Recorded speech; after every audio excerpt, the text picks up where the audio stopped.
الشيطان اللعين الرجيم. بسم الله الرحمن الرحيم. الحمد لله رب العالمين. أحمده وأستعينه وأؤمن به وأتوكل عليه وأستهديه وأستنصره وأصلي وأسلم على خاتم أنبيائه وأفضل سفرائه حبيب إله العالمين المخاطب بطه وياسين الذي سمي في السماء بأحمد وفي الأرضين بأبي القاسم محمد.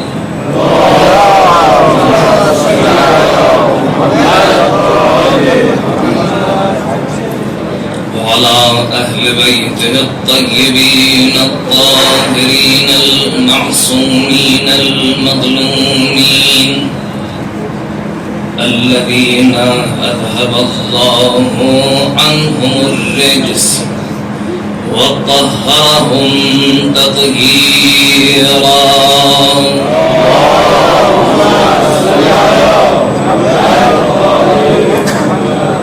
واللعنة الأبدية على أعدائهم أجمعين إلى لقاء يوم الدين. اللهم اجعل محيانا محيا محمد وآل محمد ومماتنا ممات محمد وآل محمد ولا تفرق بيننا وبينهم طرفة عين أبدا. وأما بعد فقد قال الله الكريم في الذكر الحكيم. الله ولي الذين آمنوا يخرجهم من الظلمات إلى النور والذين كفروا أولياؤهم الطاغوت يخرجونهم من النور إلى الظلمات. أولئك أصحاب النار هم فيها خالدون.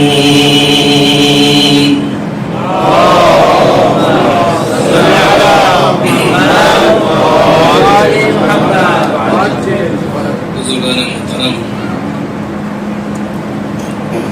اور عزاداران سرکار سید الشہداء، قبل اس کے کہ گفتگو کا آغاز ہو، یہ بات آپ سبھی سے عرض کرنا چاہوں گا. آپ اتنے دنوں سے ایک بہترین انداز کی خطابت سماعت فرما رہے تھے، لیکن میں کیا کہوں، ایک طرح سے مجبوری اور علاقے پھر مجبوری کہ آپ کو جیسے خطیب کو سننا پڑ رہا ہے. بزرگان کا حکم تھا، خدام اعضا کا حکم تھا، میں نے صرف تعمیرات قبول کیا. ابھی تک جو خطیب آپ کے سامنے تھے وہ یہ کہہ رہے تھے کہ میں کوئی نئی بات پڑھ ہی نہیں سکتا. اتنے سال خطابت کا تجربہ ہوتے ہوئے وہ ایسی بات کہہ رہے تھے تو میں کیا کہہ سکوں گا. بالآخر رہبر انقلاب کا کہنا ہے کہ ہیئت حسینی محل یاد ہے اور محل تبیین. اگر میرے پاس تبیین نہیں ہے کیونکہ ساری باتیں آپ سب کے لیے مبین ہیں تو کم سے کم ساتھ میں ذکر حسین ابن علی کر سکتے ہیں. کم سے کم یہ ہے کہ میں کچھ امام حسین علیہ السلام کے بارے میں پڑھوں اور آپ کرم کر کے ذرا نوازی کر کے سنیں۔ مولا کائنات جناب مالک اشتر کو جب مصر کی طرف روانہ کرتے ہیں تو اس میں ایک لطیف عبارت ہے جس میں فرماتے ہیں مالک آج تک تم جو سابق والیان کے بارے میں کہتے تھے، آج تک لوگ جو سابق اولاد کے بارے میں کہتے تھے، یہ جان لو آج تمہارے بارے میں بھی وہی کہنے والے ہیں۔ کچھ ایسی ہی کیفیت طاری ہو رہی ہے کہ کل تک تو سکون سے تنقید کچھ بھی، لیکن اب ایک مجمع ہے جو اپنے سامنے ہے اور سب تیار ہیں۔ بس امید یہ ہے کہ اب اصلاح کی غرض سے سنیں گے اور آئندہ مجالس میں انشاءاللہ بیان کے لیے مدد بھی کریں گے۔ اس سے زیادہ اس بات کو طولانی نہیں کرتا ہوں، بس آپ بھی دعا کریے کہ ہم کچھ پڑھ سکیں، ہم بھی دعا کریں کہ یہ ہماری عزاداری، یہ ہمارے اعمال بارگاہ ہے سید الشہداء میں قبول ہوں۔ اس دعا کی قبولیت کے لیے مل جل کر صلوات پڑھیے۔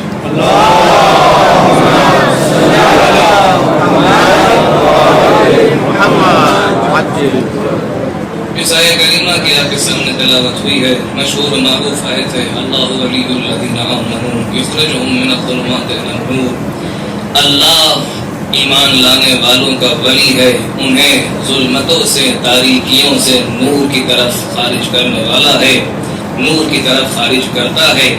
اور جو لوگ کافر ہو گئے، جنہوں نے کفر اختیار کیا، ان کے اولیاء طاغوت ہیں، انہیں نور سے خارج کر کے ظلمات کی طرف لے جاتے ہیں، وہ اصحاب النار ہیں اور اس میں ہمیشہ ہمیشہ کے لیے رہیں گے۔ مرکزی محور انشاءاللہ گفتگو کا رہے گا عرفان ولایت۔ اللہ ولی الذین آمنوا، پروردگار ولی ہے ایمان لانے والوں کا۔ اشارہ ہو رہا ہے آیت میں مفہوم ولایت کی طرف۔ پروردگار کا کیا رشتہ ہے مومنین سے، پروردگار کیا ارتباط، کیسا ربط رکھتا ہے مومنین سے، کہا ولایت ربط رکھتا ہے۔ اہمیت ولایت آپ سب کے لیے واضح ہے۔ بنی الاسلام علی خمسۃ اشیاء، علی الصلاۃ والزکاۃ والصوم والحج والولایہ، وَلَمْ يُنَادَ بِشَيْءٍ كَمَا نُودِيَ بِالْوِلَایَةِ۔ اسلام کی بنا 5 چیزوں پر رکھی گئی، نماز پر، روزے پر، زکوٰۃ پر، حج پر اور ولایت پر۔ مختلف تعابیر میں مختلف ترتیبات کے ساتھ یہ حدیث آئی ہے۔ راوی امام سے پوچھتا ہے ابن رسول اللہ ایہن افضل، ایہم افضل، ان سب میں سب سے زیادہ بافضیلت کون سی ہے، کون سی چیز ہے؟ الولایۃ افضل۔ لوگوں نے 4 چیزیں چار چیزوں سے لوگ لگ گئے اور ایک چیز جو سب سے بافضیلت تھی اسے چھوڑ دیا۔ الولایۃ افضل۔ کیوں الولایۃ افضل؟ کیونکہ لأنہا مفتاحہن، کیونکہ ولایت ان سب کی چابی ہے۔ والوالی هو الدلیل علیہن، جو والی ہے وہ دلالت کرتا ہے، رہنمائی کرتا ہے ان سب کی طرف۔ عزیزو، اگر امام کوئی بیان انجام دے رہے ہیں، کوئی بات ہم تک پہنچا رہے ہیں، امام عدل قرآن ہے۔ جس طرح ہم غور کریں گے آیات قرآنی میں، جس طرح ترتیب و چینش اور ارتباط اور سیاق کو دیکھیں گے، اسی انداز میں ہمیں احادیث معصومین کو دیکھنا ہوگا۔ امام اگر یہ ساری بات، یہ تمام نماز و زکوٰۃ و صوم و حج کو ساتھ میں رکھ رہے ہیں، یقیناً اس کے پیچھے کوئی معنی ہے، کوئی لطیف نقطہ ہے جو پوشیدہ ہے۔ اہل منبر، اہل علم کہتے ہیں کہ صلاۃ یعنی انسان کا فردی ارتباط پروردگار عالم سے، صوم انسان کا ارتباط اپنے اوپر، انسان کا کنٹرول اور ضبط اور ثبات اپنے اوپر، زکوٰۃ اہل ایمان کا ارتباط ہے ایک دوسرے سے، زکوٰۃ کے ذریعے اغنیاء مومنین، فقراء مومنین کی دستگیری کرتے ہیں، اور حج ایک جمعی ارتباط ہے مسلمانوں کا پروردگار عالم سے۔ جیسے نماز ایک فردی ارتباط ہے، اسی طرح حج ایک جمعی ارتباط ہے پروردگار عالم سے، اور اعلان براءت از مشرکین ہے۔ اور ولایت ان سب کے صحیح ہونے کی شرط ہے۔ لأنہا مفتاحہن، یہ چابی ہے، یہ تعبیر کیوں کر رہے ہیں امام؟ کیا کوئی چیز بند ہے، کوئی تالا ہے؟ ہم مفتاح کسے کہتے ہیں؟ آلۃ فتح کل مستغلق، وہ وسیلہ کہ جس کے ذریعے ہر مقفول شے کھل جائے، وہ وسیلہ جس سے کوئی بند، جس پر تالا لگا ہو وہ کھل جائے۔ کس چیز پر تالا لگا ہے؟ کہ جس کی چابی ولایت ہے۔ ولایت کس تالے کے لیے چابی بن کے سامنے آ رہی ہے؟ نماز تو سب پڑھ رہے ہیں، بند تو نہیں ہے ان کے لیے۔ روزہ تو سب رکھ رہے ہیں، کون سا تالا لگا ہے ہمارے روزہ پہ؟ حج تو سب کر رہے ہیں۔ کچھ خزانے ہیں جسے ہم آثار نماز کہتے ہیں۔ یہ نماز پڑھ تو لے گا لیکن آثار نماز، آثار صوم، آثار حج، آثار زکات تک نہیں پہنچے گا۔ کا اثر کیا ہے؟ فرض اللہ الصلاۃ تنزیہا عن الکبر والصیام ابتلاء للاخلاص۔ پروردگار نے نماز کو واجب اس لیے کیا تاکہ تمہارا سر تکبر خم ہو۔ پروردگار نے زکات کو واجب اس لیے کیا تاکہ تمہارے نفس میں اور تمہارے مال میں پاکی آئے۔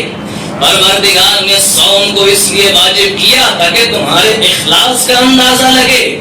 حج کو اس لیے واجب کیا تقویتاً تشییداً للدین، تاکہ دین تقویت پائے، دین مشید ہو۔ اگر انسان بغیر ولایت کے ان سب سے جڑنا چاہے، بظاہر عمل تو انجام دے گا، نہ تنزیہاً عن الکبر ہوگا، نہ ابتلاء للاخلاص، نہ تقویۃ للدین۔ ایک صلوات پڑھے اور محمد والے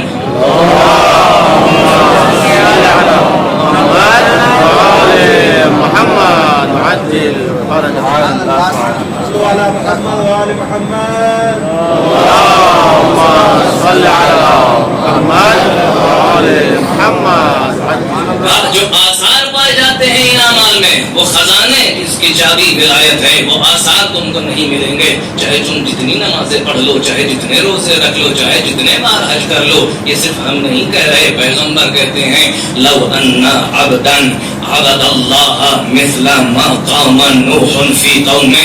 اگر کوئی انسان اتنی عبادت کرے، اتنے سال عبادت کرے جتنے سال نوح اپنی قوم کے درمیان رہے، یعنی 950 سال اللہ کی عبادت کرے، اس کی عمر میں اضافہ ہو، پیدل حج انجام دے، 1000 حجۃ، ہزار حج پیدل انجام دے، اور اتنی زکات دے، اس کے پاس سونا ہو مثل احد، کوہ احد کے برابر، کوہ احد کے برابر اس کے پاس سونا ہو، انفقہ فی سبیل اللہ، وہ پورا انفاق کر دے، حج کرے پیدل، 20 حج نہیں، 10 حج نہیں، 50 حج نہیں، 1000 حج کرے، 1000 حج کرے پیدل، انفاق کرے، کوہ احد کے برابر سونا، اور نمازیں اتنی پڑھے 950 سال، اور صفا اور مروہ کے درمیان مظلومانہ حالت میں قتل کر دیا جائے، ثم لم يبالك يا علي لم يدخل الجنہ ولم يشم رائحتها۔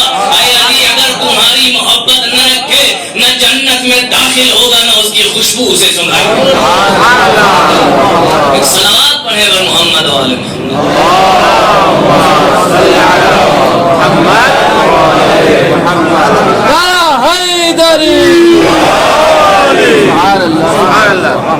لأنها مفتاحهن۔ اگر آثار چاہیے، اگر ان عبادتوں کو مقام رفع تک پہنچانا ہے، الیہ یصعد الکلم الطیب والعمل الصالح یرفعہ، تو ضروری ہے کہ انسان ولایت کے دامن سے متمسک ہو۔ والوالی هو الدلیل علیہم، جو والی ہوتا ہے وہ دلالت اور رہنمائی کرتا ہے ان اعمال کے صحیح طریقے کی طرف۔ نماز اگر صحیح سے پڑھنی ہے تو ایک صحیح والی سے متمسک ہونا ہے، حج کو اگر صحیح انداز سے انجام دینا ہے تو کسی صحیح والی سے متمسک ہونا ہے، تاکہ وہ صحیح انداز کی طرف دلالت کرے، رہنمائی کرے۔ اگر روزہ بھی رکھنا ہے، اگر زکات بھی دینی ہے، اموال مسلمین کی رعایت کرنی ہے، تب بھی ضروری ہے کہ ایک والی ہو، ورنہ ہم نے تاریخ میں دیکھا کہ اگر والی بگڑ جائے تو نہ نماز رہتی ہے، نہ روزہ رہتا ہے، نہ حج رہتا ہے، نہ زکات رہتی ہے۔ ہم نے کیا دیکھا؟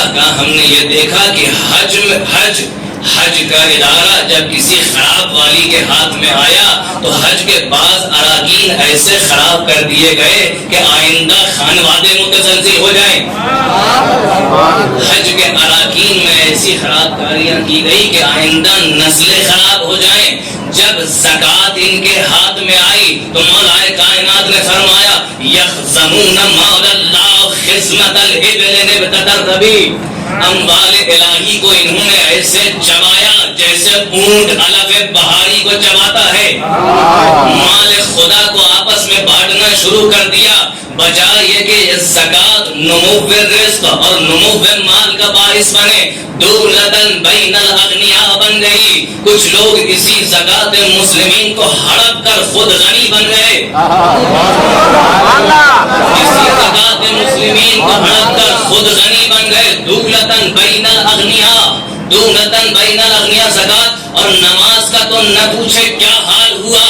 کبھی حالت نماز بگڑی، کبھی وقت نماز بگڑا، کبھی وقت نماز بگڑا، اور کبھی حیا علی خیر العمل جیسی بلیغ عبادت کو ہٹا کے ایک غیر بلیغ عبادت صبح کی نماز میں رکھی گئی. اور جب والی کچھ زیادہ ہی بگڑنے لگا تو بجائے 2 رکعت کے مست ہو کے 4 رکعت پڑھانے لگا. اور جب کچھ زیادہ ہی مستی چڑھی تو بجائے جمعے کے 4 شنبے کو جمعہ پڑھانے لگا. صلوات پڑھے بر محمد و آل محمد.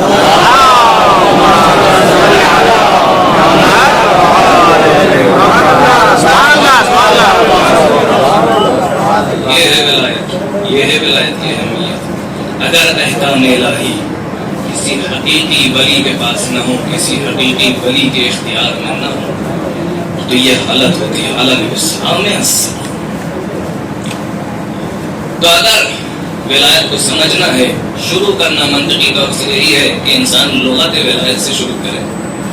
ولایت یعنی کیا؟ اللہ ولی الذین آمنوا، پروردگار کا ربط مومنین سے ولایت کا ربط ہے. پروردگار کا رشتہ مومنین سے ولایت کا رشتہ ہے. یہ ولایت یعنی کیا؟ ولایت کہتے کسے ہیں؟ کا ابتدائی ترین مرحلہ یہ ہے کہ انسان لغت میں ڈھونڈے. انسان اہل زبان سے پوچھے کہ آپ اہل زبان ہیں، اس لغت کا معنی آپ کی زبان میں کیا ہے، توضیح دیں. جب عرف عرب کی طرف رجوع کریں جو کہ کتب لغت میں موجود ہے، کہا الولایت ہی القرابہ. قرب یعنی ولایت یعنی قرب. قرب کیا ہے؟ کس طرح کا قرب؟ کیسا قرب؟ اگر یہ کہا جائے کہ جلس زیدن ویلیہ عمر، اگر زید بیٹھا ہے اور یلی ہے، ولایت کا لفظ استعمال ہو اس کے برابر میں امر، ایسی کیفیت ہے کہ ان کے شانے ملے ہوئے ہیں، دونوں کے درمیان کوئی فاصلہ نہیں. دونوں کے درمیان اگر کوئی خلل، کوئی تسلل اور کوئی فاصلہ نہ ہو تو اس کیفیت کو ولایت کہتے ہیں. یعنی بقول علامہ طباطبائی کوئی مانع نہ ہو دونوں کے قرب کے لیے.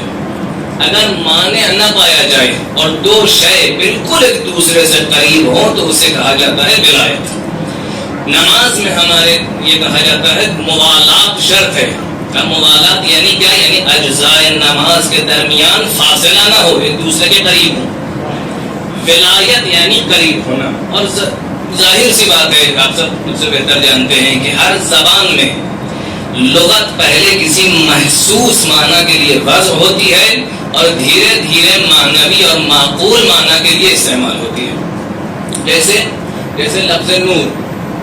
نور کس چیز کے لیے وضع ہوا؟ کہ یہی روشنی جو ہمارے سامنے ہے، یہی روشنی جو چراغ سے ہمیں ملتی ہے، کر وہ محسوس روشنی کے لیے پہلے نور وضع ہوا عرب کے درمیان. لیکن جب استعمال ہونا شروع ہوا، جب استعمال آگے بڑھا تو ہدایت کو بھی نور کہا جانے لگا. خود پروردگار عالم کے بارے میں نور کا استعمال ہوا.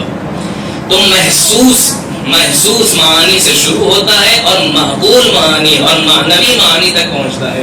تو قرب یا مادی ہے یا معنوی ہے. قرب مادی کیا ہے؟ کہ دو شے ایک دوسرے سے ایسے جڑی ہوں کہ درمیان میں کوئی فاصلہ نہ ہو. دو شخص ایسے ساتھ میں بیٹھے ہوں کہ ان کے بیچ میں کوئی فاصلہ نہ ہو، بات واضح ہے. کہا قرب معنوی کیا ہے؟ کہا قرب معنوی اور قرب مادی میں کافی فرق پائے جاتے ہیں. قرب مادی میں کیفیت یہ ہے کہ اگر کوئی شے کسی دوسرے سے قریب ہو، کوئی شے دوسری شے سے قریب ہو تو الزاماً یہ دوسری شے بھی اس سے قریب ہو جائے گی. اگر ایک مادی شے کو دوسری شے کی طرف لے آئیں، اس سے قریب کریں، تو خود بخود دوسری شے کے لیے بھی اطلاق قرب ہوگا، یہ دونوں ایک دوسرے سے قریب ہیں. لیکن قرب معنوی میں اگر ایک طرف سے رابطہ قرب پایا جاتا ہو تو ضروری نہیں ہے کہ دوسری طرف سے بھی یہ رابطہ برقرار ہو. اگر ایک طرف ہم سے نحن اقرب الیہ من حبل الورید کے مرحلے پر ہے تو ضروری نہیں ہے کہ ہم بھی اس سے اتنا ہی قریب ہوں، نہیں، بلکہ ہو سکتا ہے بہت دور ہوں. قرب مادی میں ضرور یہی ہوگا کہ اگر ہم کسی کے پاس گئے تو اس کے قریب ہوئے، وہ بھی ہمارے قریب ہو جائے گا. لیکن قرب معنوی میں ایسا نہیں ہے. قرب معنوی میں کبھی کبھی ایسا ہوتا ہے کہ دونوں بالکل پاس میں ہے، ایک دوسرے سے بہت قریب لیکن دوسرا اس سے بہت دور. کیا کوئی واضح مثال ہے؟ واضح مثال یہ ہے کہ مثلا کوئی شخص نابینا ہو، آپ اس کے پاس بیٹھ گئے، آپ باقاعدہ ایک حسی اندام کے ذریعے اس سے قریب محسوس کر رہے ہیں اپنے آپ کو، لیکن وہ آپ کے قریب ہوتے ہوئے آپ کے قرب کو محسوس ہی نہیں کر پا رہا. ایک اندام حسی کے ذریعے محسوس ہی نہیں کر پا رہا کہ آپ اس کے قریب ہیں. مثال ہے المثال یقرب من جہت و یبعد من جہت. اسی کو قرابت پہ انشاءاللہ نظر رہے کہ کس زاویے سے قریب ہو رہے ہیں. تو ایک نابینا، ہم اس کے پاس اگر بیٹھے ہیں، ہم اس سے قرب کو محسوس کر رہے ہیں لیکن وہ قرب کو محسوس نہیں کر رہا. قرب معنوی کے لیے ایک مادی مثال. لیکن اس جگہ پر ایک لطیف نکتہ، ایسا ہی ہوتا ہے کہ نابینا محسوس نہیں کرتا قرب کو، نابینا قرب کو، قریب والے انسان کو محسوس نہیں کر پاتا. لیکن اگر ظاہری نابینا ہو، تھے ایسے تاریخ میں لوگ جو بظاہر تو نابینا تھے، دل سے بہت بینا تھے. امام باقر علیہ الصلوۃ والسلام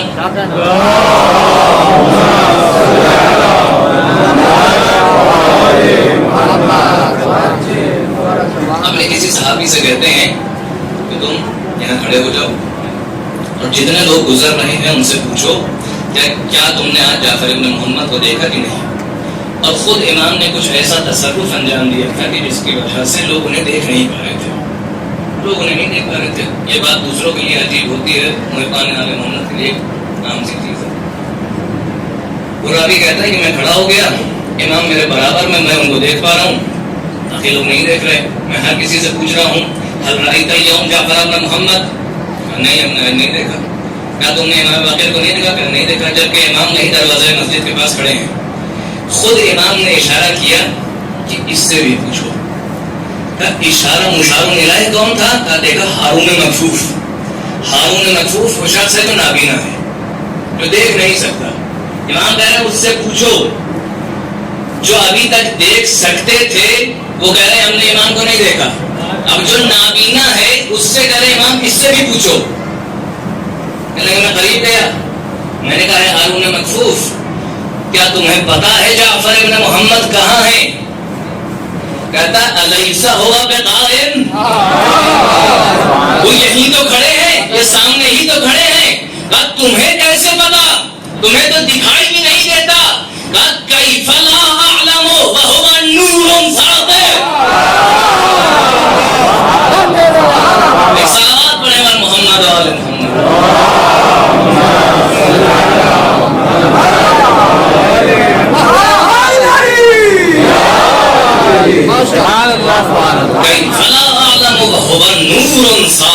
یعنی کیا؟ انہیں مادی مادی ابزار میں اگر خلل ہے تو روحانی ابزار میں ذرہ برابر خلل نہیں ہے. ہو سکتا ہے بظاہر وہ نور حسی کو نہ دیکھ پا رہا ہو لیکن نور قلبی کو یقیناً دیکھ رہا ہے. فإنها لا تعمى الأبصار ولكن تعمى القلوب التي في الصدور. یہ صرف آنکھیں نہیں ہوتی جو اندھی ہو جاتی ہیں, دوسروں کے لیے قلوب ہیں جو اندھے ہو جاتے ہیں. انسان کی آنکھیں چلی جائے لیکن قلب کم سے کم بھی نہ رہے. بات کو آگے بڑھاتے ہوئے تو قرب معنوی میں الزاماً دو طرفہ رشتہ نہیں ہے, ایک طرف زیادہ قریب ہے ایک طرف کم.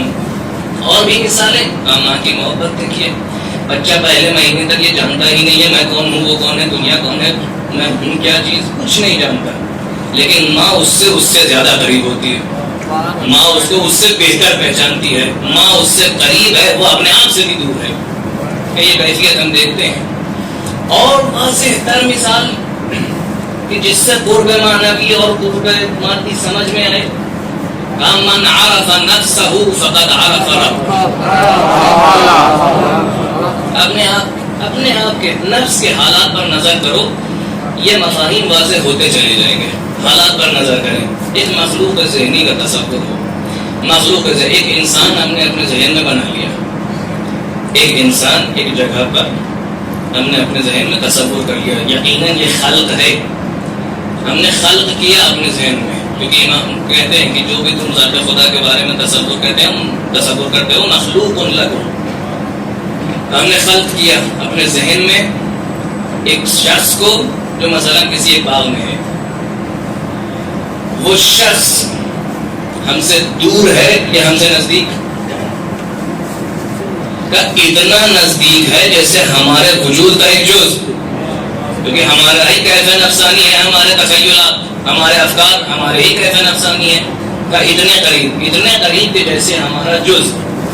کا وہ شخص اس قرب کو محسوس کر رہا ہے کہ نہیں, وہ بھٹک رہا ہے اس باغ میں, اپنے خالق کو ڈھونڈ رہا ہے, دیکھنا چاہ رہا ہے کس نے مجھے بنایا, کس نے مجھے اس باغ میں بھیجا, میں ہوں کون, میرا خالق ہے کون. وہ اپنی آنکھوں سے دیکھنا چاہے گا, لیکن اگر دل پر رجوع کرے تبھی اس کیفیت نفسانی سے متصل ہو پائے گا. تو یہ بس کرے رسول میں ذات سونے والا, لیکن قلبی کیفیت ایسی کہ قلب رسول مطمئنہ قلب رسول ہو کہ اس پر قرآن نازل ہو, لیکن یہ جو مادی قریب ہے اس کے قلب کی گواہی قرآن دے کہ لقد سغت قلوبکم, ہے تو پیغمبر سے بہت قریب لیکن قرب معنوی میں پیغمبر سے بہت دور. کا الٹی مثال بھی پائی جاتی ہے, بالکل الٹی مثال کیا ہے, پیغمبر سے ہیں بہت دور لیکن ہیں بہت قریب, مادی دور سے بہت دور لیکن معنوی دور سے بہت قریب. ماں کو وعدہ کر کے آئے ہیں میں واپس آ جاؤں گا شام تک, قرب مادی حاصل کرنا ہے پیغمبر سے, کسی طرح قریب ہو جاؤں, ظاہری آنکھوں سے دیکھ لوں, ہاتھ چوم لوں, گلے لگا لوں, پیغمبر سے قریب ہونا ہے. لیکن وہاں سے وعدہ کر کے آئے ہیں میں شام تک واپس ہو جاؤں گا, دیر نہیں لگاؤں گا. اب جب پہنچے تو مایوس کیا ہوا, پیغمبر جا چکے ہیں مدینے سے, مدینے میں نہیں ہیں, انتظار کر رہا ہے, کشمکش میں ہے. اب میں پیغمبر سے قرب مادی حاصل کروں یا قرب معنوی حاصل کروں؟ اب میں ماں سے کیے ہوئے وعدے کو پورا کر کے پیغمبر سے قرب معنوی حاصل کروں یا رکوں اور صرف پیغمبر کے قرب مادی پر اتفاق کروں؟ اس کشمکش میں اس نے صحیح فیصلہ کیا, واپس ہو گیا, صحیح فیصلہ کیا, یمن واپس چلا گیا, اپنے قبیلے قرن واپس چلا گیا. اب جو پیغمبر بعد میں آئے تو کیا کہتے ہیں, تفوح روائح الجنہ من قبل قرن, جنت کی خوشبو آ رہی ہے قرن کی طرف سے, شوقا لک یا اویس القرن, میں کتنا مشتاق ہوں تمہارا ہے اویس قرن. پیغمبر سے ہیں بہت دور بظاہر, پیغمبر کو دیکھ بھی نہ سکے, قرب مادی حاصل نہ کر سکے, لیکن اتنے قریب ہوئے کہ واپس جانے کے بعد بھی میلوں دور سے پیغمبر کو ان کی خوشبو محسوس ہو رہی ہے. ہاں عزیزو, یہاں تک مثالیں مکانی مثالیں ہیں, پیغمبر کے ساتھ قریب ہیں, پاس میں ہیں مکاناً. مادی قرب کی بات ہو رہی ہے اور معنوی قرب کی. معنوی قرب کیا ہے؟ جو فرامادی ہو. مادے کے کتنے ابعاد ہیں؟ مختلف ابعاد ہیں، جس میں چوتھا بعد ہے زمان. ابھی تک جو مادی قرب بیان ہوا وہ مکانی قرب تھے، لیکن زمانی قرب بھی ہے. کچھ لوگ زمانے کے طور سے پیغمبر سے قریب ہیں لیکن معنوی طور سے پیغمبر سے دور. لیکن کچھ ایسے ہیں جو زمانے کے حساب سے ولی خدا سے بہت دور ہیں لیکن معنوی طور سے 1400 سال بعد آنے کے بعد بھی پیغمبر سے بہت قریب ہیں. کوئی دلیل؟ اصحاب کے درمیان بیٹھے ہیں، بالکل قریب بیٹھے ہیں، ایک حلقہ بنا کے بیٹھے ہیں، اصحاب کے درمیان دعا کر رہے ہیں، اللہم لقنی اخوانی، اے پروردگار مجھے اپنے بھائیوں سے، اپنے برادران سے ملا دو. غیرت آ گئی اصحاب کو، ہمارے ساتھ بیٹھے ہیں کسی اور کو یاد کر رہے ہیں. کہا یا رسول اللہ السنا، کیا ہم نہیں ہیں آپ کے بھائی؟ ہم ہی تو آپ کے بھائی ہیں، کس کو یاد کر رہے ہیں؟ اللہ انتم اصحابی، تم ہمارے صحابی ہو، ہمارے بھائی کوئی اور ہیں؟ کہا آپ کے بھائی کون ہیں؟ کہا ایک قوم ہوگی جو آخر الزمان میں پیدا ہوگی، انہوں نے مجھے کبھی دیکھا تو نہ ہوگا، لم یرونی ولکن آمنوا بی، آمنوا بالسواد علی بیاض، کچھ سیاہیوں پر جو کاغذ کی سفیدی پر لکھی ہے اس پر ایمان لاتے ہیں. وہ زمانے کے طور سے پیغمبر سے بہت دور ہے لیکن معنوی طور سے پیغمبر کے اخوان میں شامل ہیں. صلوات پڑھے گا محمد والے.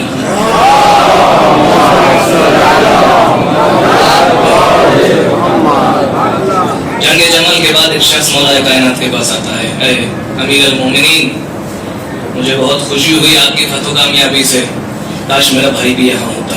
بہت چاہ رہا تھا کہ اس لشکرگاہ میں موجود ہوتا، آپ کی نصرت کرتا، لیکن نہ آ پایا. مولا کائنات پوچھتے ہیں کیا اس کا دل ہمارے ساتھ تھا؟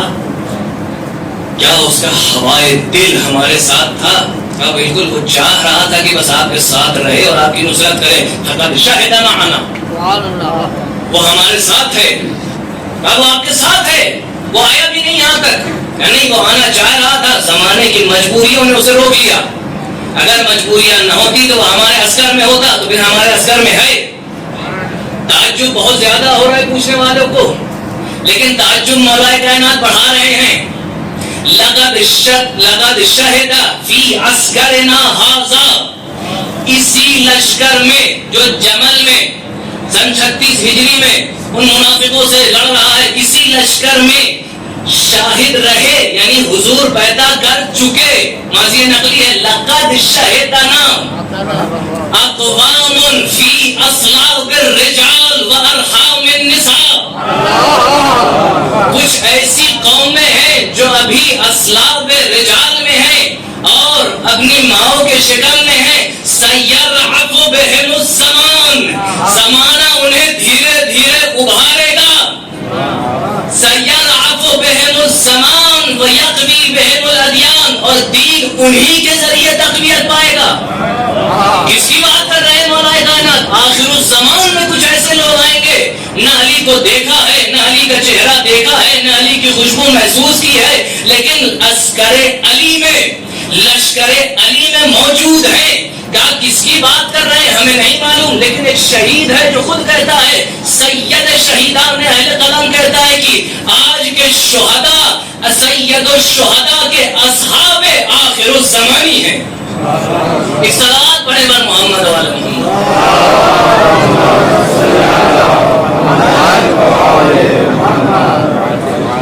پیغمبر کے کلام سے، مولا کائنات کے کلام سے پتہ چل رہا ہے کہ کچھ اصحاب ایسے ہیں جو در زمانی ہیں، کچھ اصحاب ایسے ہیں جو آخر الزمانی ہیں. ایمان کے صحابی صرف زمانے نے انہیں تھوڑا دور کر دیا ہے، صرف مادی طور سے. عزیزوں بات کو سمیٹتے ہوئے، اگرچہ کوئی کمی نہیں ہے جو معنوی طور سے امام سے قریب ہو، چاہے زمانے سے دور ہو، زمانے کے حساب سے دور ہو، مکان کے حساب سے دور ہو، کوئی کمی تو نہیں ہے، کیونکہ قریب ہے اگر امام سے تو مادی قرب نہ ہونا کوئی اس کے اندر کمی ایجاد نہیں کرتا. لیکن خود بخود جسے جذبہ عوامی کہا جاتا ہے، رگ عوامی کہا جاتا ہے، دل یہ چاہتا ہے کہ کاش مادی طور سے بھی قریب ہوتے، روحی طور سے بھی قریب ہوتے، کاش عسکر علی میں اور لشکر علی میں ہم روحی طور سے بھی ہوں اور مادی طور سے بھی ہوتے۔ خود بخود دل تو چاہتا ہے نا۔ ٹھیک ہے، معنوی طور سے کوئی خلل نہیں ہے، معنوی طور سے اگر کوئی قریب ہے علی ابن ابی طالب سے تو چاہے 1400 میں ہو، چاہے 1200 میں ہو، چاہے 61 میں ہو، چاہے 40 میں ہو، برابر ہے۔ لیکن خود بخود انسان کا دل مائل ہوتا ہے کہ کاش ایک بار دیکھ لیا ہوتا، کاش ساتھ میں ہوتے۔ کہا یہ وہ سبقت ہے، یہ وہ فضیلت ہے، یہ وہ سعادت ہے جو صرف 71 کو ملی۔ کیا فضیلت؟ کہ امام سے اتنا قریب ہوئے، جس جگہ امام کا خون بہنا ہے، جس دن امام کا خون بہنا ہے، مکان بھی وہی، زمان بھی وہی، اسی جگہ مادی طور سے انہیں حسین کی آنکھوں کے سامنے ٹکڑے ٹکڑے ہونا ہے اور روحانی طور سے حلت پہ فنائل حسین ہونا ہے۔ مادی طور سے بھی اتنا قریب کہ حسین کی قربان گاہ میں حسین کی قربانی کے ساتھ قربانی دے، اسی وقت جب حسین قربانی دے رہے ہیں تو یہ قربانی دے، ہر طرح سے حسین ابن علی سے قریب، اور روحانی طور سے بھی اس کیفیت میں پہنچ گئے کہ جو حسین دیکھ رہے ہیں اور دکھا رہے ہیں ان کو بھی نظر آ رہا ہے۔ یعنی روحانی طور سے بھی قریب، اتنا ہی عروج کے مرحلے پر، بالا ترین درجے پر، مادی طور سے بھی اتنا قریب کہ اس سے زیادہ متصور نہ ہو، اور اتنا قریب کہ حتی یختلط الدم بدم الحسین، یہاں تک کہ خون حسین سے مخلوط ہو جائے۔ اسی لیے شاید مولا کائنات نے فرمایا تھا جب صفین سے واپس آ رہے تھے، کربلا میں رکے، اپنے اصحاب کو جمع کیا، کہا دیکھو ہا ہونا مناخ رکاب ومصارع عشاق شہداء لا يسبقهم من كان قبلهم ولا يلحقهم من بعدهم۔ ایک صلوات پڑھے بر محمد عالم۔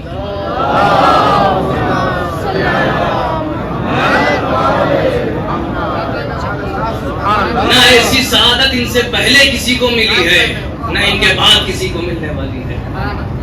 شاید معنوی طور سے بہت قریب ہو جائیں لوگ، لیکن اختلاف دم مادی طور سے بھی پیدا ہو، جہاں جس جگہ پر جس وقت حسین ابن علی قربانی دے رہے ہیں ان کے ساتھ ساتھ ہم بھی قربانی دیں۔ اور عزیزوں، ان کا قرب حسین ابن علی سے مادی اور زمانی کہیں اس سے بالا تر آ چکا تھا۔ زمانے میں ہے حسین ابن علی کے، لیکن ارتباط حسین ابن علی سے فرا زمانی ہے، ارتباط حسین ابن علی سے فرا مکانی ہے۔ دلیل کیا ہے؟ جناب مسلم رمضان میں، اگر اجتماع نہ ہو تو اس بات کریے گا، رمضان میں گئے ہیں کوفے کی طرف، مجھے ابھی یاد نہیں آ رہا جتنے دن میں پہنچے ہوئے، جب جناب مختار کے یہاں پہنچے ہیں اور تمام شیعیان علی ابن ابی طالب کے سامنے اس خط کو کھولا ہے اور پڑھا ہے، انی باعث علیکم اخی وابن عمی، سب سے پہلا شخص جو قیام کرتا ہے اور اپنی وفاداری کا اعلان کرتا ہے وہ ہے جناب عابس ابن ابی شبیب شاکری۔ کہتے ہیں اخبرکم، توجہ کریے گا اخبرکم بما انا موطن علیہ نفسی، لہجہ دیکھیے گا، اخبرکم بما انا موطن علیہ نفسی، میں آپ کو باخبر کر رہا ہوں اس چیز کے لیے، اس چیز کے بارے میں کہ جس کے لیے میں نے اپنے آپ کو تیار کر لیا ہے۔ اضرب بسیفی دونکم حتی القی اللہ، میں اپنی تلوار کے ذریعے آپ کی حفاظت کروں گا، آپ کی راہ میں جنگ کروں گا، یہاں تک کہ لقائے الہی تک پہنچ جاؤں۔ ولا اريد بذلك الا رضا اللہ، ہمیں اور کچھ نہیں چاہیے سوائے رضا الہی کے۔ لہجہ کیا ہے؟ موطن علیہ نفسی حتی القی اللہ لا اريد بذلك الا رضا اللہ، تیار کر چکا ہوں اپنے آپ کو لقائے الہی کے لیے اور بدلے میں کچھ نہیں چاہیے مجھے. یہ بات کب کر رہے ہیں؟ رمضان میں یا تو شوال میں. 8 ذی الحجہ کو حسین خطاب کریں گے. حسین کے خطاب سے پہلے یہ جملات ہیں عابس ابن ابی شبیب شاکری کے. 1 مہینے بعد بلکہ زیادہ 40 دن کے بعد جب حسین ابن علی خطاب کریں گے تو کیا کہیں گے؟ من کان باذلا فینا مہجتا ومبطنا علی لقاء اللہ نفسہ فلیرحل معنا. مبطنا علی لقاء اللہ نفسہ، جو بذل کرے اپنا خون دل. بذل یعنی کیا؟ یعنی بدلے میں کچھ نہ مانگے. مبطنا علی لقاء اللہ نفسہ، تیار کر چکا ہو اپنے آپ کو لقاء الہی کے لیے. روح عابس ابن حبیب شاکری اتنا قریب ہو چکی ہے حسین ابن علی سے کہ اس سے پہلے کے کلمات مادی ظاہر ہو، روح عابس اس تک پہنچ کے ان کلمات کو ظاہر کر.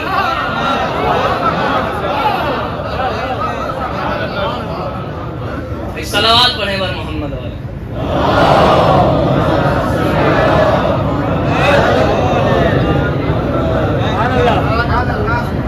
اتنا قریب ہو چکے ہیں امام سے، اتنا قریب ہو چکے ہیں ولی خدا سے. آئندہ کی خبریں دے رہے ہیں، لہجہ پہلے سے ملائے لے رہے ہیں.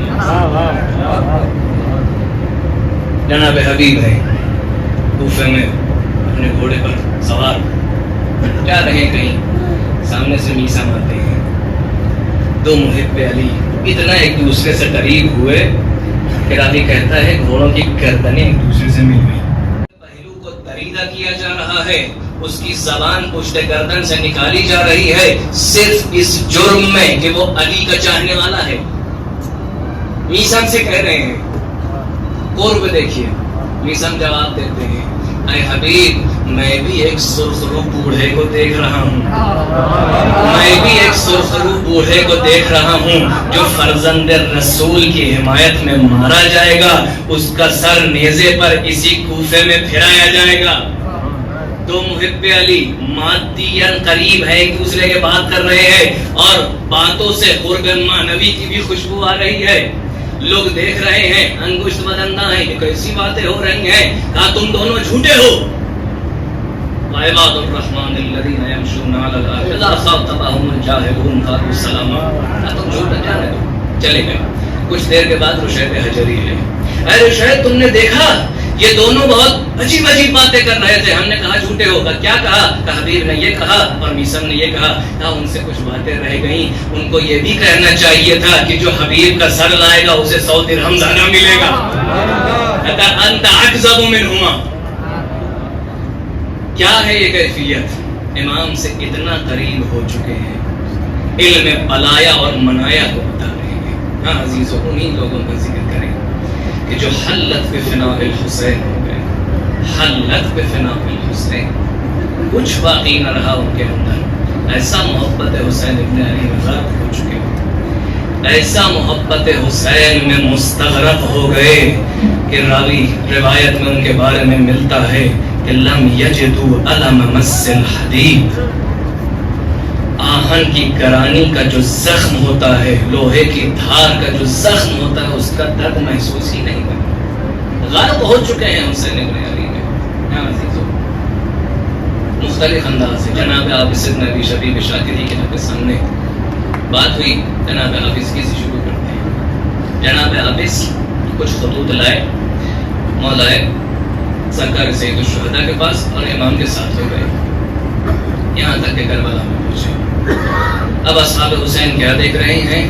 روز عاشور کہ کام امام پر سخت ہوتا چلا جا رہا ہے. ایک ایک کر کے صحابی آگے جا رہا ہے اور اپنی جان نشاور کر رہا ہے. امام تنہا سے تنہا تر ہوتے چلے جا رہے ہیں.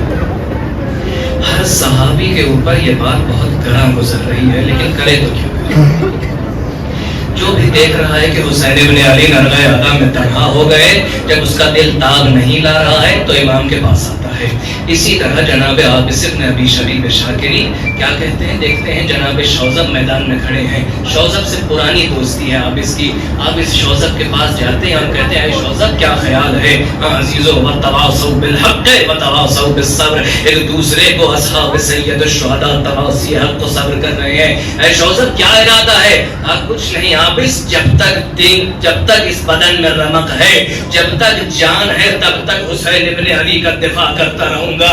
کہتے ہیں ہاں شوزب یہی امید تھی مجھے، بس ایسا کرو میری آنکھوں کے سامنے جانا، تم میرے پرانے دوست ہو، دل سے بہت چاہتا ہوں تمہیں، لیکن یہ چاہتا ہوں کہ تم میرے آنکھوں کے سامنے مارے جاؤ تاکہ میں پروردگار کے سامنے جب جاؤں تو ایک اجر مضافن لے کے جاؤں کہ میں نے اپنے دوست کی قربانی بھی اپنے آنکھوں کے سامنے دیکھی ہے.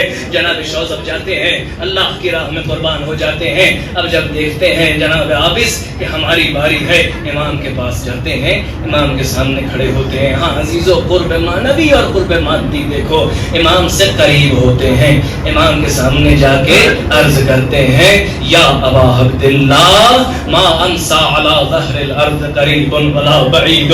اس روئے زمین پر کوئی دور و نزدیک ایسا نہیں ہے جو میرے لیے آپ سے زیادہ عزیز تر ہو، اور اگر میرے پاس کوئی بھی ایسی چیز ہوتی جو جان سے زیادہ عزیز ہوتی تو میں آپ پر نچھاور کرتا.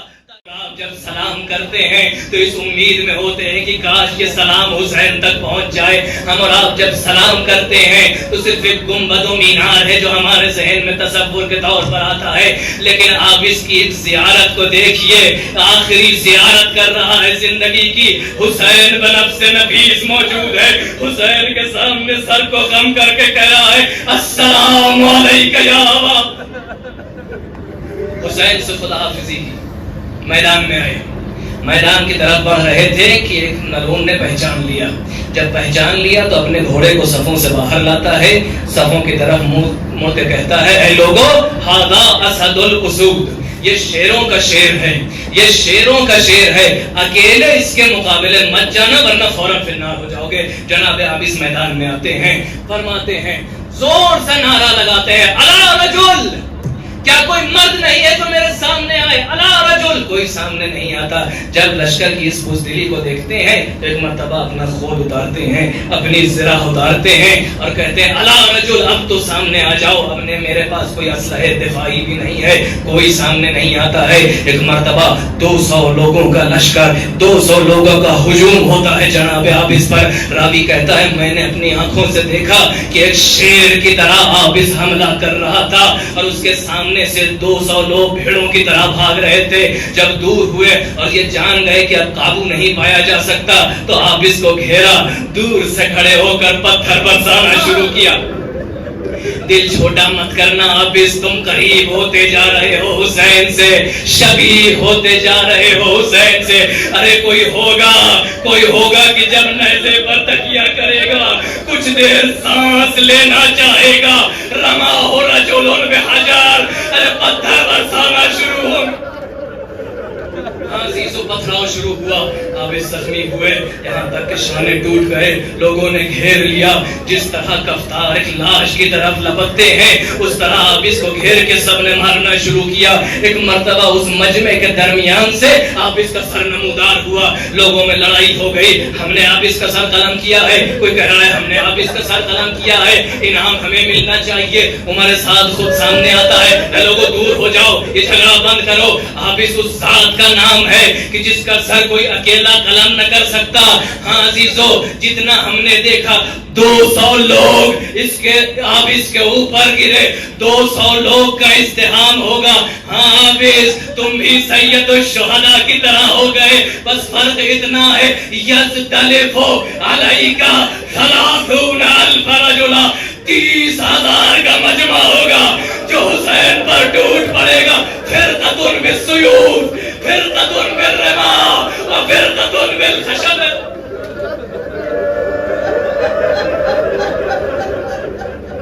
قریب ہوتے جا رہے ہیں حسین سے. حلت بفناء الحسین، اب نہ اپنے زخموں کی کوئی یاد ہے، نہ کسی اپنے لیے ارزش کسی طرح کی قائل ہیں. 1200 فرسخ چل کے آیا ہے، 1200 فرسخ چل کے آیا ہے سعید. پھر اس کے بعد بھی اپنے آپ کو شرمندہ محسوس کر رہا ہے. میں نے ابھی تک حسین کے لیے کچھ کیا ہی نہیں ہے، میں نے حسین کے لیے کیا ہی کیا ہے. 1200 فرسخ چلا ہے.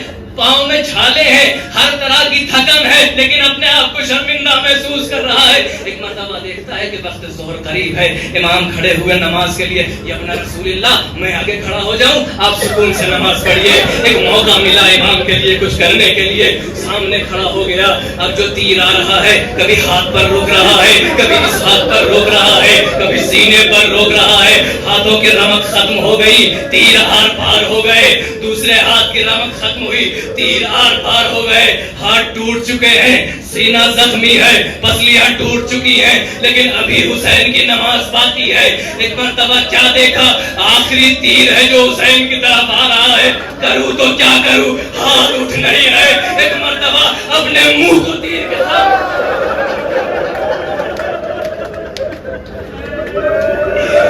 چہرے سے حسین کی حفاظت کی۔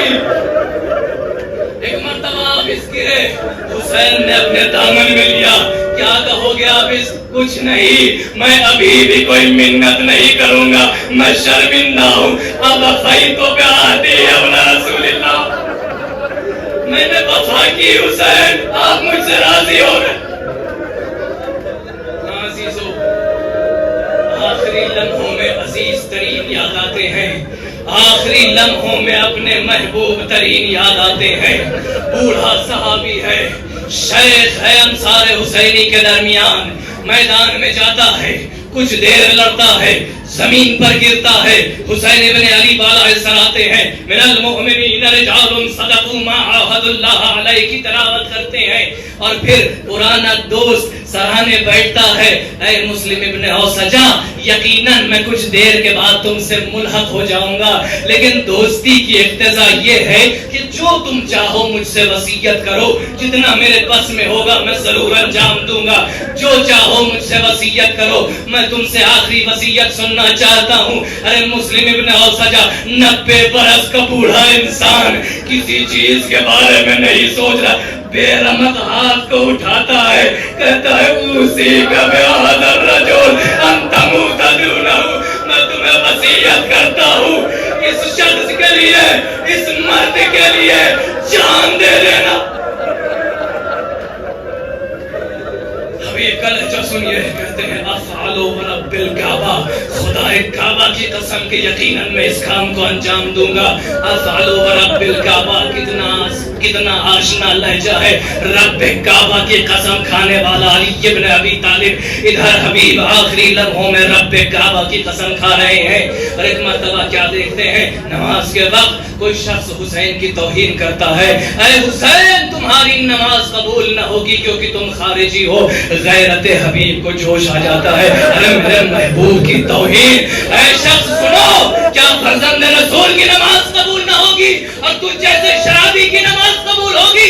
یا ابن رسول اللہ، آپ سکون سے نماز پڑھیے، میں ان لائنوں کو سنبھالتا ہوں، یہ کہہ کے شیر کی طرح لشکر کی طرح بکھرے، شیر کی طرح لشکر کی طرح پڑھے، اس شخص کے گھوڑے پر وار کی رم کر گیا، اس کو گرا دیا، لوگوں کے درمیان چلے گئے، حلقہ محاصرہ تنگ تر ہوتا رہا۔ ایک مرتبہ کیا ہوا، رب کعبہ کی قسم کھائی تھی نا حبیب نے، ایک شخص نے تلوار اٹھا کر حبیب کے فرق سر پر مارا، ارے حبیب نے ابھی وہ علی کی طرح قسم کھائی تھی، اب علی کے جیسے فرق کو مارا، زمین پر گرے، لوگوں نے گھیر لیا، سر تن سے جدا کر دیا، اب حبیب حسین کے جیسے بھی ہو گئے، قریب ہو گئے حسین سے۔ ہاں عزیزو، حبیب ابن مظاہر ہے نا، حبیب ابن مظاہر ہے، اپنی محبت کا مظاہرہ کر رہے تھے، ہاں دنیا دیکھ لے کہ میں کتنا ٹوٹ کے حسین کو چاہتا ہوں، میں کتنا ٹوٹ کے حسین سے محبت کرتا ہوں۔ اب حسین کی باری تھی کہ اپنی محبت کا مظاہرہ کرے، کیسے مظاہرہ کیا؟ مقتل کہتا ہے لما قتل حبیب حق ذالک حسین، ارے جب حبیب مارے گئے ایسا لگا کہ حسین منہدم، اور صرف اتنا ہی نہیں کہ اپنے اندر ضبط کر پائے ہو، نہیں بان الانکسار فی وجہ الحسین، ارے وہ چہرہ جو وقت عصر سے قریب ہوتا جا رہا تھا اور کھلتا جا رہا تھا، جب حبیب کے قتل کو سنا تو ٹوٹ گیا، آثار شکست۔ بس عزیزو آخری مرحلہ، بس عزیزو آخری مرحلہ، میسم نے جو تعبیر سنائی تھی، میسم نے جو پیشن گوئی کی تھی، وہ محقق ہونے لگی. ایک شخص ہے جو حبیب کے سر کو لیے ہے اور کوفے میں پھر رہا ہے. بالا ہے نیزہ سر حبیب ہے اور کوفے کی گلیاں ہے. وہی پیشن گوئی جو جناب میسم نے کی تھی. جا رہا ہے دارالعمارہ کی طرف کہ کسی طرح کا ہمیں کچھ انعام مل جائے. پیچھے دیکھتا ہے کوئی آہٹ محسوس ہوتی ہے.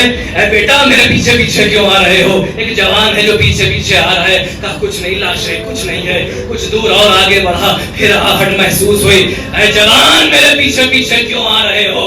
کہا اے شخص سنو، انا قاسم ابن الحبیب، میں حبیب کا بیٹا ہوں. یہ جو سر تمہارے نیزے کی بلندی پر ہے یہ میرے بابا کا سر ہے. ہو سکے تو یہ سر مجھے دے دو، میں اپنے بابا کے سر کو گلے سے لگا لوں، آغوش میں لے لوں. ارے اس کے اوپر جو دھول ہے وہ صاف کر لوں، میں اپنے بابا کے سر کو دفن کر لوں. کہا میں یہ سر تمہیں بالکل نہ دوں گا، میں اس سر کو لے جا رہا ہوں ابن زیاد کے پاس، امیر مجھے انعام دے گا. ارے سر نہ مل سکا، پھر سر حبیب تکتا رہ گیا. بابا کا سر دارالعمارہ میں چلا گیا. بس اتنا کہوں گا، اے بے سر حبیب، شاید اللہ کی مصلحت رہی ہو کہ یہ سر آپ کو نہیں ملا. ہم نے وہ اولادیں دیکھی ہے جب باپ کے سر کا مطالبہ کرتی ہے، اگر باپ کا سر آ جائے، باپ کے سر کو آغوش میں لے لے، اگر بین کرنے لگی من لذیذ عطا بریدن، کچھ دیر کے بعد سنبھلا نہیں جاتا.